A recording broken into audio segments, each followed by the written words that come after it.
ಈ ತರ ಜೀರಾ ರೈಸ್ ನೀವು ಮಾಡ್ಕೊಂಡು ತಿಂದ್ರೆ ಸ್ವಲ್ಪ ತಿನ್ನೋರು ಸಹ ಇನ್ನೂ ಒಂದೆರಡು ಗುಕ್ ಜಾಸ್ತಿನೇ ತಿಂತೀರಾ. ತುಂಬಾನೇ ಈಸಿಯಾಗಿ ಬ್ಯಾಚುಲರ್ಸ್ ಕೂಡ ಆರಾಮಾಗಿ ಮಾಡ್ಕೋಬಹುದು ಬೇಗ. ಹೇಗ್ ಮಾಡೋದು ಅಂತ ನೋಡೋಣ ಬನ್ನಿ. ನಾನು 1.5 ಗ್ಲಾಸ್ ಅಕ್ಕಿ ತಗೊಂಡಿದ್ದೀನಿ. ಅದನ್ನೆಲ್ಲ ನೀಟಾಗಿ ವಾಶ್ ಮಾಡ್ಕೊಂಡು ತೆಗೆದಿಟ್ಕೊಂಡಿದ್ದೀನಿ.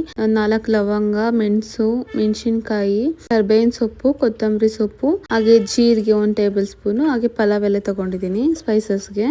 ಅಕ್ಕಿನ ವಾಶ್ ಮಾಡ್ಕೊಂಡು ಎತ್ತಿಟ್ಕೊಂಡಿರೋದಕ್ಕೆ ನಾನು ಇವಾಗ ಏನ್ ತೋರಿಸ್ತೆ ಮೆಣಸಿನಕಾಯಿ, ಕರ್ಬೇವಿನ ಸೊಪ್ಪು, ಕೊತ್ತಂಬರಿ ಸೊಪ್ಪು ಅದೆಲ್ಲ ಸ್ಪೈಸಸ್ನು ಕುಕ್ಕರ್ ಒಳಗಡೆ ಹಾಕೊಳ್ಳಿ. ನೋಡಿ ಎಲ್ಲಾ ಸ್ಪೈಸಸ್ ಹಾಕಿದ್ದೀನಿ. ಎಲ್ಲಾ ಸ್ಪೈಸಸ್ ಹಾಕೊಂಡಾದ್ಮೇಲೆ ನಾನು ಇದೇ ಗ್ಲಾಸ್ ಅಲ್ಲಿ 1.5 ಗ್ಲಾಸ್ ಅಕ್ಕಿ ತಗೊಂಡಿರೋದು. ಇದರಲ್ಲಿ ಇದಕ್ಕೆ 2.5 ಗ್ಲಾಸ್ ನೀರ್ ಹಾಕೊಂಡಿದ್ದೀನಿ. ನೀರ್ನೆಲ್ಲ ಸೇರಿಸ್ಕೊಂಡು ರುಚಿಗೆ ಎಷ್ಟು ಬೇಕಾಗುತ್ತೆ ಅಷ್ಟು ಉಪ್ಪು ಹಾಕೊಳ್ಳಿ. ಸ್ವಲ್ಪ ಜಾಸ್ತಿನೇ ಹಾಕೊಳ್ಳಿ, ಟೇಸ್ಟ್ಗೆ ಚೆನ್ನಾಗಿರುತ್ತೆ. ಹಾಗೆ ಜೊತೆಗೆ ಸ್ವಲ್ಪ ತುಪ್ಪ ಹಾಕೊಂಡ್ಬಿಟ್ಟು ಕುಕ್ಕರ್ನ ಲಿಡ್ ಕ್ಲೋಸ್ ಮಾಡ್ಬಿಟ್ಟು ಮೀಡಿಯಂ ಫ್ಲೇಮ್ ನಲ್ಲಿ 2 ವಿಷಲ್ ಬರೋ ತರ ಬೇಯಿಸ್ಕೊಳ್ಳಿ. ವಿಷಲ್ ಎಲ್ಲ ಅದಾಗದೆ ಕೂಲ್ ಆದ್ಮೇಲೆ ಕುಕ್ಕರ್ ತೆಗೆದ್ಬಿಟ್ಟು ನೋಡಿ ತುಂಬಾನೇ ಚೆನ್ನಾಗಿ ಬಂದಿರುತ್ತೆ ಉಡಿ ಉಡಿಯಾಗಿ.